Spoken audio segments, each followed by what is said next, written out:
Bienvenue sur Intensément. C'est parti, ça va être dur de le lire comme ça là. Alors, comme vous le savez, si vous suivez ce média à la recherche des infos les plus fiables possibles sur l'univers HPI, haut potentiel intellectuel, neuroatypique et compagnie, notre communauté adore décrypter les études et voir la science en marche, voir aussi la science en course. Et c'est ce que nous allons faire dans cet épisode où nous recevons Nicolas Mainguy. Alors Nicolas Mainguy est enseignant en EPS, éducation physique et sportive, donc prof de sport, qui s'est lancé dans la recherche et sa première étude porte sur les HPI, les enfants HPI plutôt, les enfants à haut potentiel intellectuel et le sport.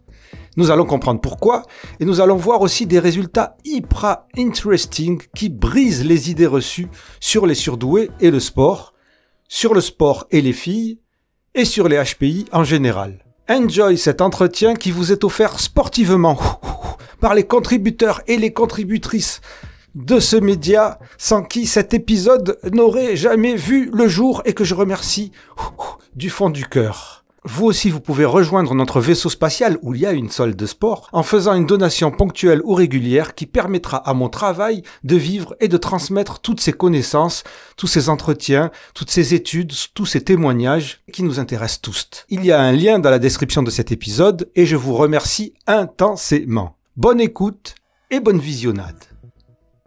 Nicolas Mainguy, bienvenue sur Intensément. Et d'ordinaire, là, en fait, ce qui se passe, c'est que, en général, chaque fois que je commence, je sais pas si t'as vu certaines de mes épisodes, mais en fait, on me voit toujours en train de rire parce que malheureusement, je bute toujours sur un truc et tout ça et ça part toujours en rire. Et donc, d'un seul coup, je rattrape et le montage, j'oublie qu'il fallait recommencer tout ça. Et bon, c'est rigolo. Donc, bienvenue sur Intensément.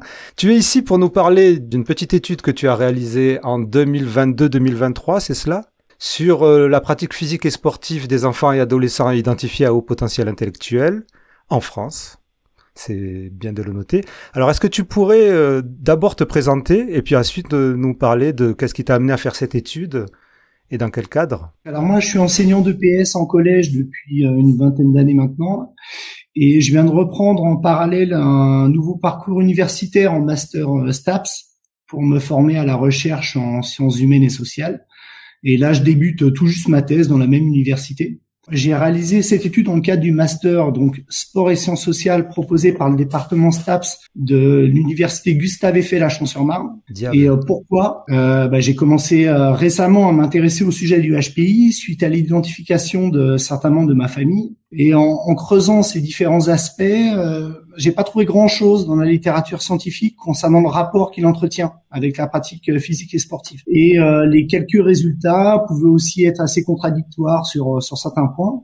Donc, étant prof de PS, intéressé par cette catégorie d'enfants et au vu du peu de données disponibles, ce sujet s'est logiquement imposé pour ma première recherche. Oui, parce qu'en fait, si on veut parler de stéréotypes des HPI, si on prend les anciens stéréotypes, ça serait plutôt la personne studieuse qui fait pas de sport, en réalité, ou même qui s'intéresse pas au sport. Ah bah oui, comme d'autres stéréotypes, un geek enfermé dans une cave en train de hacker, c'est loin, mais voilà, ou un enfant isolé dans son coin, voilà. Exactement. Et c'était l'image que tu avais toi aussi alors? Alors c'était une image avant de connaître ça. Pour moi, HP c'était une marque d'imprimante, hein. Donc clairement. Mais je pense pas être le seul dans ce cas-là. Donc après, en creusant, effectivement, on se rend compte de plein de choses. Et donc voilà. Alors, on n'a pas beaucoup de données. Par contre, il y a une recherche qui a été faite par Wilfried Ligné, donc en sociologie, hein, pareil, en 2012. J'en ai parlé, oui. Qui est assez riche et qui nous apportait déjà pas mal d'informations sur l'engagement physique et sportif, on va dire institutionnel, donc encadré. On avait déjà des infos à ce niveau-là, mais rien de précis après sur le reste. Et donc, comment ça s'est déroulé? Parce que justement, tu parlais de Wilfried Ligné. Une des critiques du travail de Wilfried Ligné, c'est que justement, tout comme toi, mais tout comme beaucoup d'études, donc il s'est adressé aux fameuses associations de parents d'élèves à haut potentiel intellectuel. Donc, effectivement, ce n'est pas entre guillemets du random, du tout venant HPI. Ce sont les parents qui ont adhéré à ces associations. Et donc, comme chacun le sait, il y a peut-être des biais de niveau social, de niveau culturel, de tout en fait. Ah, exactement. Ouais, ça on pourrait revenir après justement sur l'impact des catégories, de la catégorie sociale en fait, qui est important dans les résultats aussi. Le problème aussi pour mener l'étude, donc il faut des sujets. donc là, moi j'ai des EHPI, donc des enfants et adolescents identifiés au potentiel intellectuel. Donc il faut qu'ils soient identifiés. Donc ça c'est pareil, il y a un biais après derrière, il faut les trouver. Si on s'oriente pas vers les assos, donc moi c'est mon cas, hein, je me suis orienté principalement donc vers la FEP, que je remercie d'ailleurs. Mais en fait on peut pas les trouver. Oui, oui, mais en plus ce que les gens savent rarement quand ils lisent les études, c'est que les chercheurs reconnaissent leurs biais et leurs limitations et les expriment et les expliquent en général à la fin de l'étude, ce qui permet de relativiser sur les résultats. Et donc, tu as trouvé combien d'enfants qui t'ont permis de faire cette étude ? 513. 513, c'est quand même pas mal. Ouais, c'est pas mal. Est-ce que tu pourrais continuer dans le déroulement de cette étude, nous dire ce que tu as trouvé, comment ça s'est passé ? Alors, cette étude, elle s'est déroulée en 2 temps. Donc, une partie quantitative, donc suite à un questionnaire, donc analyse stat, hein, et une partie qualitative avec des entretiens que j'ai menés auprès de 22 parents. Les résultats donc qualitatifs sont venus préciser ou faire émerger d'autres problématiques, préciser mes résultats statistiques. Alors, est-ce que tu peux nous mener à travers ces résultats statistiques d'abord ? Alors, ça s'imbrique un peu, un résultat. Oui, évidemment. Alors, à travers les résultats en général, on va dire. Pardon. Alors, il y en a beaucoup, certains qui sont pertinents, d'autres sûrement moins. Cette étude, en fait, elle se pose surtout comme un état des lieux sociologique de l'univers physique et sportif de ces enfants. D'autres choses sont également ressorties concernant des caractéristiques plus larges de ma population d'études. Donc, je vais essayer de résumer ce qui me semble le plus intéressant. Tout d'abord, au niveau de mon échantillon. Alors, comme le relevait déjà Wilfried Ligné dans sa thèse, hein, mes sujets donc les enfants, sont très majoritairement issus de foyers socio-économiquement et culturellement très favorisés. Qu'il s'agisse des catégories socio-professionnelles ou du niveau d'études de leurs parents, et bien supérieur au reste de la population générale. Et ça a une incidence sur leur engagement sportif, du moins institutionnel, donc encadré. On pourra y revenir après. 1/3 de mes enfants présentent un ou plusieurs troubles cognitifs associés, tels qu'un TDAH, un TSA et ou des troubles 10, soit pareil bien plus que dans la population courante. Mais attends, excuse-moi, si je peux te couper juste sur ça, c'est bien plus que la population courante si on prend le TDAH tout seul ou le TSA tout seul. Mais lorsqu'on prend l'ensemble des TSA, TDAH, 10, tout ça, ça fait pas 15% dans la population générale ? Alors sur la moyenne, moi j'ai comparé individuellement TSA, TDAH, parce que certains peuvent avoir plusieurs troubles oui, exactement, ouais. Mais on reste de toute façon nettement au-dessus de ce que l'on retrouve dans la population courante. Oui. Après, au niveau des chiffres exacts, ça se cumule, etc. Mais c'est important parce qu'en fait, moi, avec mon podcast, j'ai eu l'impression que, encore une fois, c'est une impression, et c'est ce qui me plaît dans l'analyse des études, dont la tienne, par exemple, c'est que j'avais l'impression que beaucoup de gens, lorsqu'ils font la démarche de faire identifier leurs enfants, c'est à travers, il me semblait, soit un problème, soit essayer de le faire sauter de classe, et qu'il y avait une bonne partie de ces enfants donc qui vont consulter les psychologues et qui ensuite sont identifiés, c'est parce que justement ils sont soit TDAH, soit TSA, soit 10, et que c'est ça qui les a amenés à faire le bilan, qui les a amenés à savoir qu'ils sont HPI. Mais en fait, donc dans cet échantillon-là, donc de gens qui ont accepté de répondre, hein, déjà qui faisaient partie d'une asso et qui ont accepté de répondre, il n'y avait qu'1/3 de 10 TDAH et TSA. Je trouve ça intéressant. D'accord. Alors moi, je le vois pour moi 1/3, je trouve ça énorme en fait par rapport à la population générale, sachant que plein d'études la montrent qu'il n'y a pas de corrélation établie entre le HPI. Ah oui, c'est l'inverse que je dis, c'est-à-dire je sais très bien qu'il n'y a pas de corrélation, mais la corrélation qui est mise en avant, qui va justifier les idées fausses et les stéréotypes sur le HPI, c'est que justement les enfants qui allaient consulter, c'était justement ces enfants qui avaient ces troubles psychologiques qui allaient consulter et dont on a confondu les symptômes pour les symptômes du HPI. Donc j'ai eu pas mal de psychologues sur mon podcast qui m'ont dit que la plupart des enfants, enfin qu'une bonne moitié des enfants qui venaient les voir pour un HPI, une suspicion de HPI, avaient en réalité un TDAH ou un TSA, en plus du HPI ou non. Hein. Voilà. Donc c'est pour ça que je trouve ça intéressant les chiffres que tu as. Oui. Et puis mais c'est pour ça aussi qu'il faut faire attention et que justement ces résultats, c'est pour ça que je le précise que je m'intéresse aux EHPI identifiés par un professionnel de santé, parce qu'on peut pas généraliser ces résultats à l'ensemble de la population de HPI. Là, on est vraiment face à une catégorie particulière Ceux que j'étudie, donc ils sont identifiés. Donc s'ils sont identifiés, c'est qu'ils ont consulté. Donc c'est peut-être sûrement dû à des difficultés d'ordre divers, mais on ne peut pas du coup généraliser les résultats à l'ensemble de la population. Ceci dit, est-ce que tu as comparé, alors on n'a pas encore vu tous les résultats, si tu veux tu peux d'abord passer à travers les résultats. Par exemple, moi je trouve que le résultat principal qui est que tu dis qu'il y a 9 enfants sur 10 HPI, donc qui ont une pratique sportive, ça va vraiment à l'encontre des idées que l'on a. Donc est-ce que tu peux continuer sur l'exposition de tes résultats? C'est aussi surtout une histoire de classe sociale. Au niveau de mon échantillon, donc le ratio au niveau de mon échantillon est de 2 garçons pour une fille. Donc, étant donné que le HPI ne serait pas corrélé au genre, ça peut s'expliquer par le fait qu'elle passe souvent plus inaperçue que les garçons en se conformant davantage aux attentes extérieures.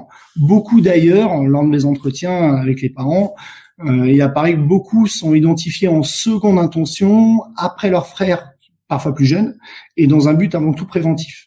Concernant l'investissement maintenant du champ scolaire et culturel, donc au niveau de l'école, donc pareil, sachant que les résultats qu'on a dans la littérature, près de 9 EHPI sur 10 sont déclarés en situation de réussite académique au regard de leurs résultats scolaires.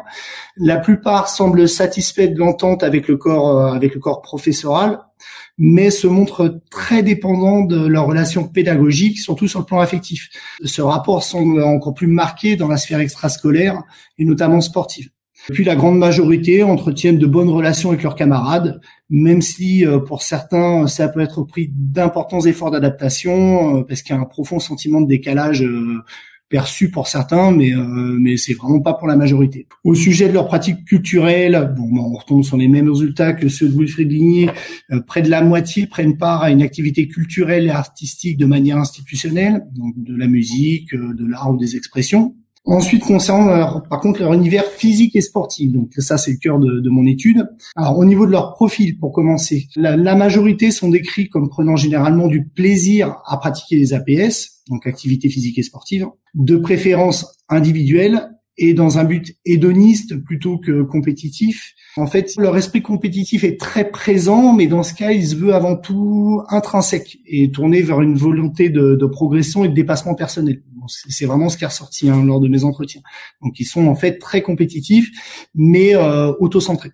Concernant leur pratique physique et sportive proprement dite, donc je vais résumer les principaux résultats. L'inscription sportive institutionnelle, et qui intervient très jeune, est bien plus importante que dans le reste de la population, ce qui vient à nouveau confirmer les résultats lignés. Près de 8 enfants sur 10 sont engagés dans une APS encadrée, et plus d'un tiers en pratique 2, voire plus. Donc c'est vraiment énorme. Alors on apprend là, par contre, que les filles apparaissent non seulement très engagées, mais tout autant que les garçons. Et donc près de 2 fois plus que leurs homologues françaises. Donc ça, c'est un des résultats frappants que j'en ai retiré. Au niveau de la répartition et du choix des activités, tout comme leur père dans la population générale, il est largement influencé par la stéréotype du genre. Donc schématiquement, les garçons choisissent des activités dites masculines et les filles des activités féminines. Et ce choix est dans la plupart des cas, donc pour 70% d'entre eux environ, effectué par l'enfant lui-même.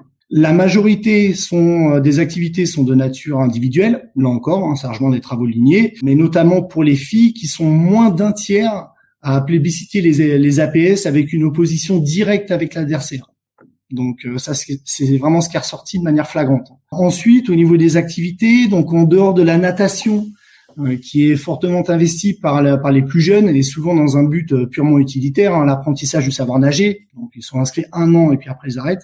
Les APS principalement pratiqués sont l'équitation et la danse pour les filles, le tennis pour les garçons. Alors tout ça, c'est bien sûr une histoire de classe sociale. Ces proportions, elles sont pas étonnantes compte tenu du milieu socio-culturel dont sont issus nos sujets, et ça reste conforme au mécanisme de stratification sociale, induisant un choix des pratiques sportives qui est étroitement lié aux appartenances sociales. Ce qui explique qu'en règle générale, on trouve davantage d'enfants de cadres et de professions intellectuelles dans les pratiques individuelles, contrairement au sport collectif, mobilisé plus massivement par les classes populaires. Mais contrairement à ce qu'on pourrait penser là en première lecture, nos familles n'investissent pas uniquement les univers socio-culturels favorisés. À l'instar du football, qui est une activité très ancrée culturellement et massivement pratiquée par les classes populaires. Hein. Dans mon panel de garçons, là, il arrive qu'en 7e position des activités préférées par les garçons, derrière le hand et le basket. Mais si on s'intéresse spécifiquement à ma tranche d'âge des 5-9 ans, en fin de compte, il est très présent. Et même autant que chez les garçons français du même âge. Et c'est même parfois la toute première APS pratiquée. Donc, à l'âge des premières pratiques institutionnelles et quand l'intervention parentale se fait la plus forte, ça interpelle comme résultat. Donc, je ne veux pas remettre en cause la corrélation bien établie entre catégorie sociale et investissement du champ sportif, qui prend d'ailleurs tout son sens au regard des activités privilégiées, donc l'équitation, le tennis, mais on pourra un peu la relativiser, quoi. Ces activités sont déjà fortement plébiscitées également par les jeunes Français, hein, l'équitation, le tennis, et l'exemple du foot peut permettre de contrebalancer un petit peu l'image élitiste souvent attribuée à cette catégorie d'enfants. D'accord, mais c'est intéressant, parce que justement, je voulais te poser la question de savoir, tu viens d'en parler pratiquement, hein, si ça correspondait aux études sur la population générale, ou si vraiment ces chiffres-là étaient vraiment au-dessus de la population générale sur certains niveaux. Ouais, alors c'est pas si simple de comparer. Quand j'ai voulu comparer, je me disais allez, c'est parti, ça va être facile, etc. Donc on avait pas mal de chiffres. Et en fin de compte, les données scientifiques connues à l'échelle nationale proviennent essentiellement d'enquêtes qui se veulent assez générales en fin de compte, pas très précises, et ou alors qui concernent des individus plus âgés, alors notamment celle de l'INJEP qui est réalisée tous les 10 ans sur la pratique sportive des Français, mais elle s'intéresse aux 15 ans et plus. Donc c'est pas mon terrain d'enquête. Donc on a très peu d'informations précises sur les enfants. Et celle de l'INSEE concernant les prises de licence fédérales, par exemple, je m'en suis servi forcément pour comprendre, pour comparer, pour trouver.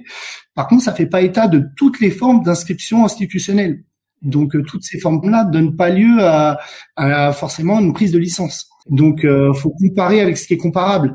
Donc, il faudrait déjà pouvoir étudier les individus dans la population générale qui ont les mêmes caractéristiques sociales. Donc, ici, par exemple, des CSP plus élevés, quoi. C'est pour ça qu'il faut être prudent si on veut analyser les résultats. Il apparaît difficile de dissocier ce qui peut être lié au HPI ou au reste. Donc, il sera intéressant que d'autres études y apportent des précisions ou même discutent ces résultats. Hein. Donc voilà, mais j'ai pu quand même effectuer certaines comparaisons. Alors concernant la pratique des filles surtout, même si les écarts tendent à se réduire dans la société, il subsiste encore des différences importantes entre l'activité sportive des garçons et des filles.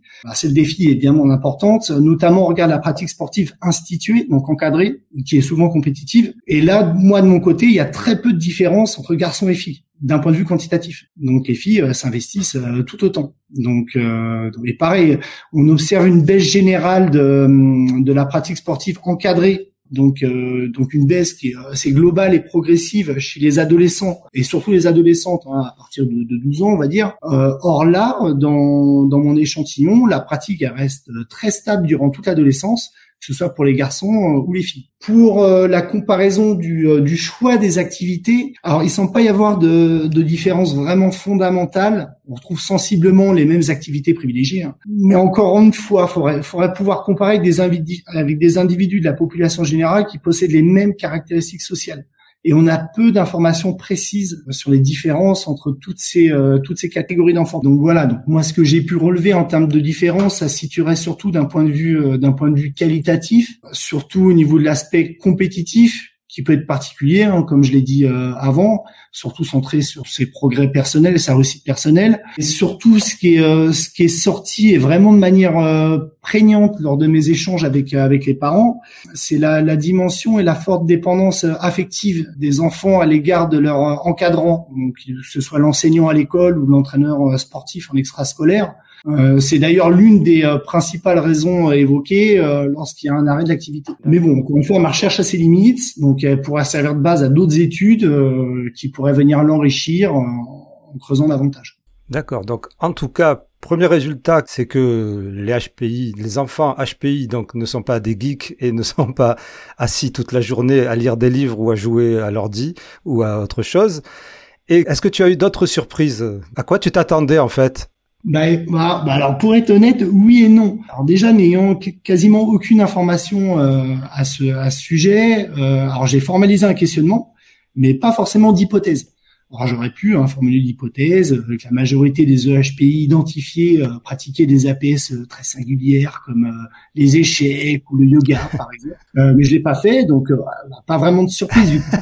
Par contre, ça, je l'avais pas prévu. Les entretiens menés auprès des parents, en fait, ont fait émerger des problématiques auxquelles je ne m'attendais pas, qui sortent un peu, en fait, ou qui sortent même complètement, en fait, de mon thème de recherche. Mais vu qu'on n'a pas énormément d'infos dans la littérature là-dessus et que ça m'a semblé vraiment très très important, je l'ai quand même mis dans mon mémoire. Il s'agit, par exemple, du cheminement parental qui mène à l'identification des enfants. On en parlait tout à l'heure. Alors, il a été avancé que cette identification à HPI serait fortement souhaitée et désirée par les parents pour avoir un impact sur l'école et sur d'autres choses.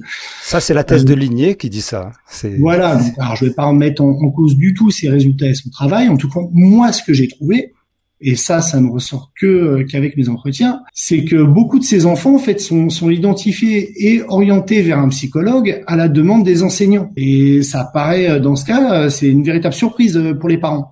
Et d'ailleurs, ça peut déboucher sur profondes inquiétudes et un cheminement après derrière très important. Et ils vont prendre ça en main, creuser, rechercher, etc., adhérer dans les assos et ainsi de suite.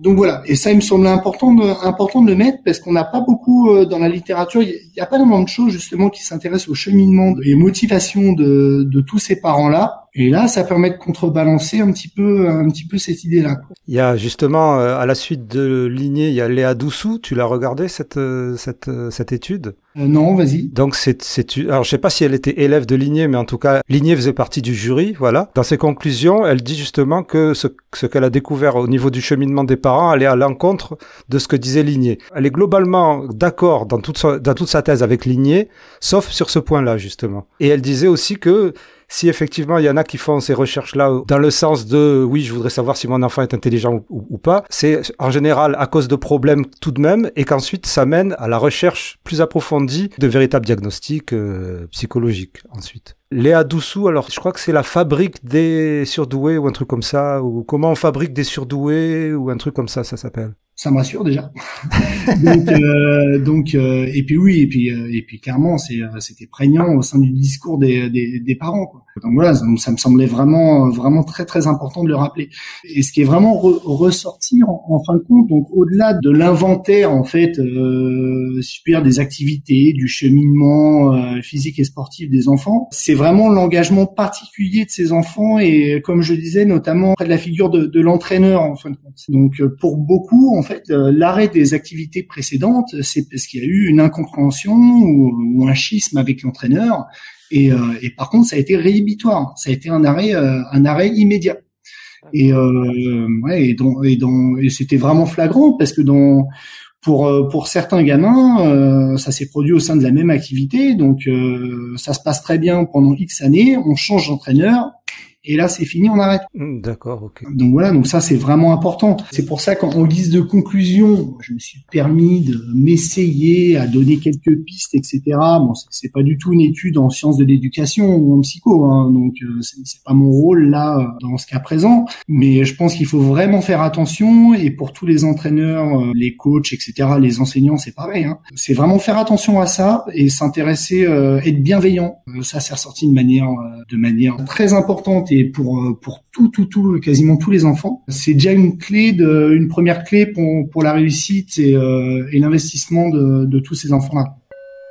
Merci Nicolas Mainguy pour cette étude hyper-supra sportivement intéressante. Si cela vous a apporté quelque chose, de la connaissance ou de la matière à penser, vous pouvez vous aussi faire un geste pour ce média qui en a bien besoin, les gestes qui aident dont je vous ai parlé au début de cet épisode. Je vous en remercie intensément. Je vous dis sportez-vous bien, c'est le cas de le dire. Intensément, c'est le podcast Divergent. Intensément, c'est le show potentiel. Chaud. Plouc, plouc, tiens. Plouc.